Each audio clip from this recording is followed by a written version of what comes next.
Assalomu alaykum azizlar, barchangizga boshlangan kun muborak bo'lsin. Bugun sizlar bilan suhbatlashadigan mavzuyimiz juda ham qiziqarli. Sababi aynan bugun bosh harakatlarning parallingvistik omillari mavzusida sizlar bilan suhbat qurmoqchiman. Aynan nima uchun bu mavzuni tanladim? Sababi butun boshli tanamizda bosh asos vazifasini bajaradi va u bizni boshqaradigan organ hisoblanadi. Shuning uchun aynan men boshning parallingvistik omillarini bugun sizlar uchun qisqacha yoritib berishga harakat qilaman.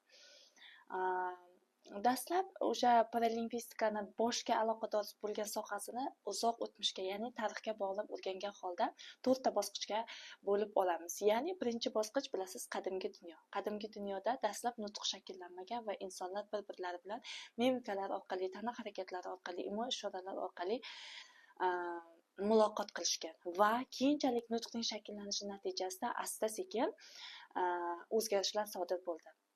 Bilasiz, qadimgi dunyoda o'zining noyob asarlari bilan jahon bo'yicha tan olingan buyuk o'sha qomusiy olimlar sifatida tan olingan Aristotel va Arastuni asarlarida ham ana shu tana harakatlari parallingvistik vositalarga alohida urg'u berilgan. Va ikkinchi bosqich bilasiz, o'rta asrlar. O'rta asrlarda diniy va ijtimoiy mavqening o'sishi natijasida aynan bosh harakatlariga bo'lgan o'zgarishlar ham o'zini o'rnini, mavqeini ko'tara boshladi. Endi insonlar o'rtasida tabaqalanish vujudga keldi va ular o'zini insonlik mavqeini ko'tarishga bo'lgan harakati yanada kuchaydi. Va 19-20 asrlarni o'z ichiga oladigan 3-davrimiz. Bunda aynan parallingvistikani rivojlanishiga turtki bo'lgan omil 1960-yilda Charles Darwin tomonidan yozilgan